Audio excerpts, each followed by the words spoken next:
jungle.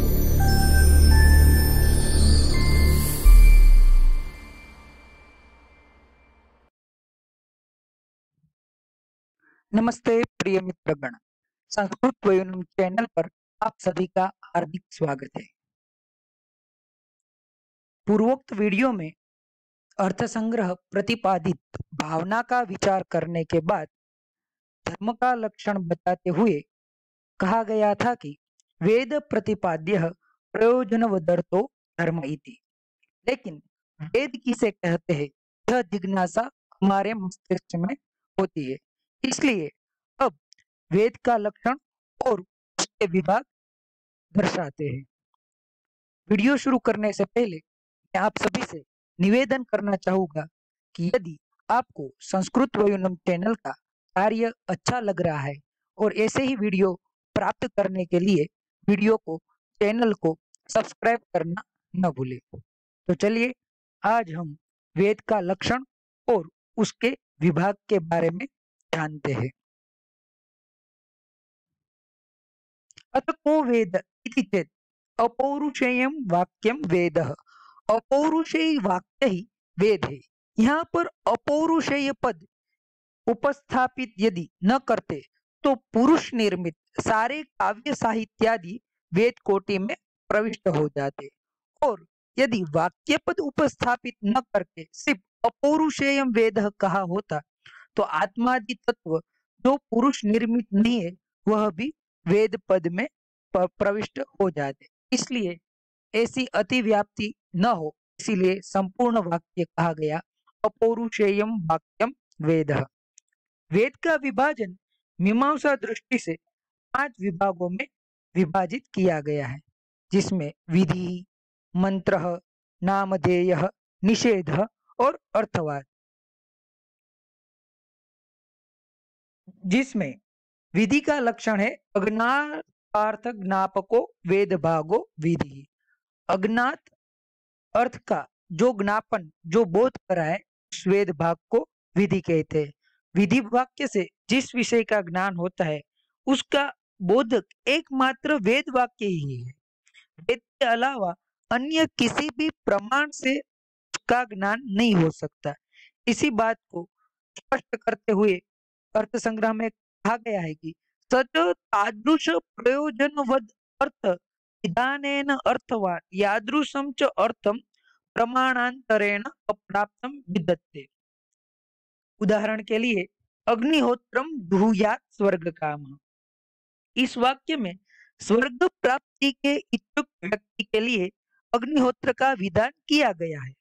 अग्निहोत्र के विषय में वेद के अलावा अन्य किसी स्थान या प्रमाण के तौर पर कहीं भी नहीं कहा गया है। यह केवल वेद वाक्य से ही ज्ञात होता है।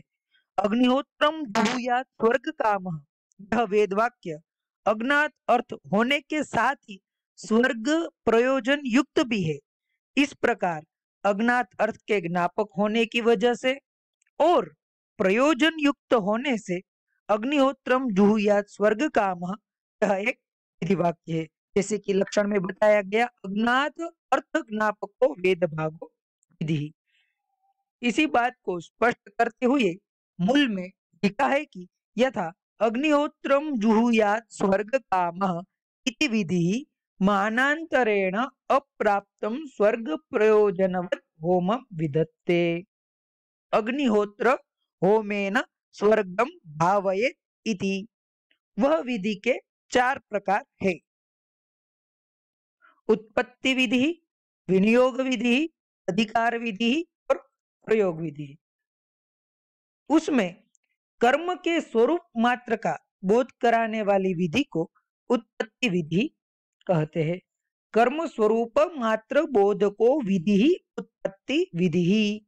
यहाँ मात्र पद अति महत्वपूर्ण है। उत्पत्ति विधि सिर्फ कर्म का स्वरूप ही हमें प्रदर्शित करेगी, वह विनियोग विधि की तरह गुणादि का कथन नहीं करेगी। उत्पत्ति विधि का उदाहरण है कि अग्निहोत्रम जुहोति।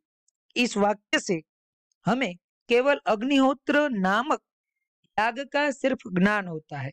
उत्पत्ति विधि के अनंतर विनियोग विधि का लक्षण बताते हुए कहते हैं कि अंग प्रधान संबंध बोध को विधि विनियोग विधि यथा ददना जुहोती याग के द्रव्य देवतादि जो अंग है तथा प्रधान होमादि के संबंध का बोध जिस विधि से हो उस विधि को विनियोग विधि कहते हैं। इसी विधि का दूसरा नाम गुण विधि भी इसे कहा जाता है। इस विनियोग विधि के सहायक 6 प्रमाण है। वह है श्रुति, लिंग, वाक्य, प्रकरण, स्थान और समाख्या। इसमें श्रुति का लक्षण दर्शाते हुए कहते हैं कि तत्र निरपेक्षो रवः श्रुति।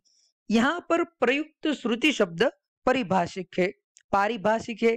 निरपेक्ष पद के माध्यम से श्रुति की भिन्नता लिंगादि प्रमाणों से सिद्ध होती है।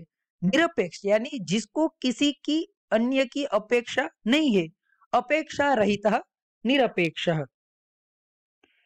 इसलिए लिंग, वाक्य आदि उत्तरोत्तर वह क्रमशः दुर्बल है, जैसे कि लिंग जो है वो श्रुति सापेक्ष है।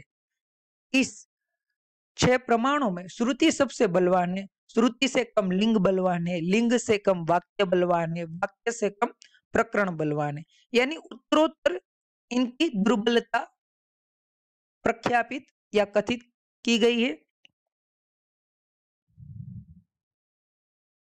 श्रुति निरपेक्ष होने की वजह से उसे अन्य किसी की अपेक्षा नहीं है, लेकिन लिंग जो है वह श्रुति सापेक्ष है, वाक्य जो है वह लिंग सापेक्ष है। उसी प्रकार उत्तरोत्तर हमें जानना चाहिए। निरपेक्ष रवात्मक श्रुति के 3 भेद है, विधात्री, अभिधात्री और विनियोक्त्री। विधान करने वाली विधि को विधात्री विधि कहते हैं। श्रुति कहते हैं जैसे कि ज्योतिषोमेन स्वर्ग काम यजेत अग्निहोत्रम जुहोति। जो विधान न करके सिर्फ वस्तु मात्र का अभिधान करे वह अभिधानी अभिधात्री श्रुति कहते हैं। जैसे कि व्रीहिन अवहंती, व्रीहिन प्रोक्षति। और विनियोक्त्री श्रुति उसे कहते हैं कि जिनको सुनते ही अंग का प्रधान पदार्थ से संबंध प्रकट हो जाता है। वह विनियोक्ती श्रुति भी प्रकारांतर से 3 प्रकार की है, विभक्ति रूपा, एकाभिधान रूपा और एक रूपा चेती। विभक्ति श्रुति का उदाहरण है व्रीहिभिर यजेत इति। यहाँ पर मैंने नीचे लिखा है तृतीया श्रुति, द्वितीया श्रुति, सप्तमी श्रुति। उसमें तृतीया श्रुति का उदाहरण अर्थ संग्रहकार लोगाक्षी भास्कर ने दिया है कि व्रीहिभिर यजेत। यहाँ तृतीया विभक्त्यंत के द्वारा व्रीहि द्रव्य का बोध होता है जो याग का साधन है। विभक्ति से अंगत्व का ज्ञान होने से, याग के अंगत्व का ज्ञान होने से यह उदाहरण विभक्ति श्रुति का है। उसी प्रकार द्वितीय श्रुति का भी अरुणया, एक पिंगाक्षा वह उदाहरण दिए गए हैं।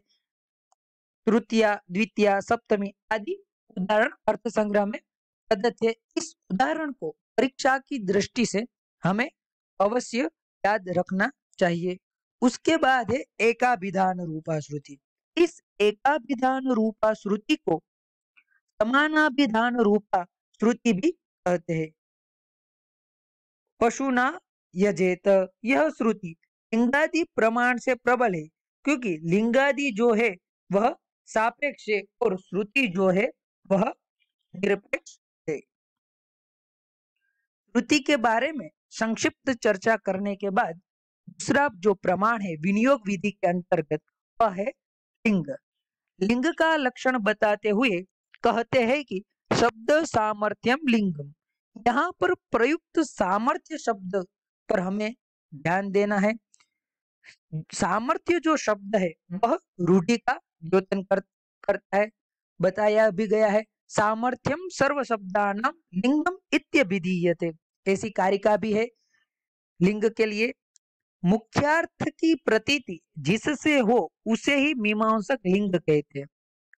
जिसे साहित्य आदि शास्त्र में अभिधा कहा जाता है उसे ही यहाँ लिंग शब्द से व्यक्त किया गया है।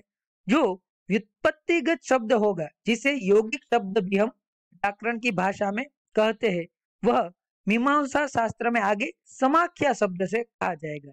लेकिन जो रूढ़ि प्रतिपादित शब्द है उसको लिंग से यहाँ अभिव्यक्त किया गया है। जैसे कि हम जब पंकज शब्द सुनते हैं तो हमें रूढ़िगत अर्थ कमल ही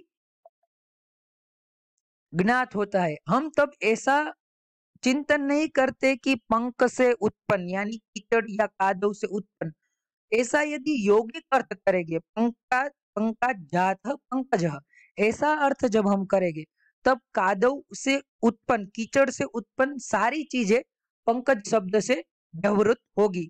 लेकिन व्यवहार में हम देखते हैं कि रूढ़िगत जो अर्थ है वही लिया जाता है, इसीलिए पंकज से हम कमल का ही ग्रहण करते हैं। उसी प्रकार यहाँ पर लिंग शब्द, जो लिंग की परिभाषा कही गई है, उसमें रूढ़ि शब्दों का समावेश होता है। रूढ़ि शब्द लिंग से अभिव्यक्त होगा और यौगिक शब्द समाख्या से अभिव्यक्त होगा, यह बात हमें अपने मन में रखनी है। लिंग का उदाहरण देते हुए कहते हैं कि बहिर देव सदनम दामीति, यह मंत्र कुश काटने के लिए लिंग प्रमाण से ही प्रमाणित होता है। यहाँ पर प्रयुक्त बहिर शब्द के अनेक अर्थ है और व्याकरण शास्त्र में भी नियम है, शब्दानाम अनेकार्थाः, धातूनाम अनेकार्थाः, धातवः अनेकार्थकाः। उसी प्रकार यहाँ पर भी बर्ही शब्द का अनेक अर्थ है, तो उसमें से कौन सा अर्थ लिया जाए जिससे दामी इसके साथ एक योग्य अर्थ निबद्ध हो सके। इसलिए बर्हिस शब्द का यहाँ रूढ़ार्थक अर्थ लिया गया है कुश, और कुश इस रूढ़ अर्थ में ही बर्हिस शब्द निहित है। यह लिंग प्रमाण वाक्यादि से प्रबल है। श्रुति और लिंग के बाद वाक्य का लक्षण प्रतिपादित करते हुए लोगाक्षी भास्कर कहते हैं कि समभिव्याहारो वाक्यम।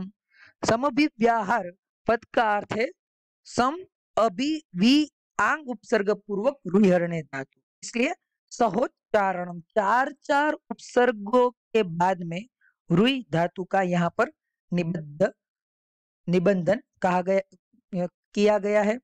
समभिव्याहार की व्याख्या करते हुए लोगाक्षी भास्कर कहते हैं कि साध्यत्वादि वाचक द्वितीयाद्य भावेपि वस्तुतः शेष शेषी वाचक पदयोः सहोच्चारणम। साध्यत्वादि वाचक द्वितीयादि जो विभक्त है, द्वितीय तृतीयादि, उसके अभाव में एक साथ उच्चरित पदों में से अंग एवं अंगी का ज्ञान होना ही वाक्य कहा जाता है। समभिव्याहार उसे कहा जाता है और वही वाक्य होता है। वाक्य का उदाहरण है यस्य पर्णमयी जुहुर भवति न स पापम श्लोकम शृणोति। यहाँ पर पर्णता और जुहु इन दोनों का सहोच्चारण होने से, पर्णता जुहु का अंग है, जुहु का निर्माण अन्य किसी से भी हो सकता है, लेकिन यहाँ पर पर्णता के साथ जुहु पद प्रविष्ट होने से वह जुहु का अंग होता है। इस प्रकार आज के हम वीडियो में उत्पत्ति विधि और विनियोग विधि के तीन प्रमाण श्रुति, लिंग और वाक्य के बारे में हमने जाना। इसके बाद प्रकरण, स्थान और समाख्या के बारे में हम अधिक से जानेंगे तथा उसके बाद अधिकार विधि और प्रयोग विधि की भी चर्चा करेंगे। यदि आपको यह वीडियो अच्छा लगता है तो लाइक और कमेंट करना न भूले तथा साथ में संस्कृत वयूनम चैनल को भी सब्सक्राइब करें। अस्तु, धन्यवादः, पुनः मिलामः।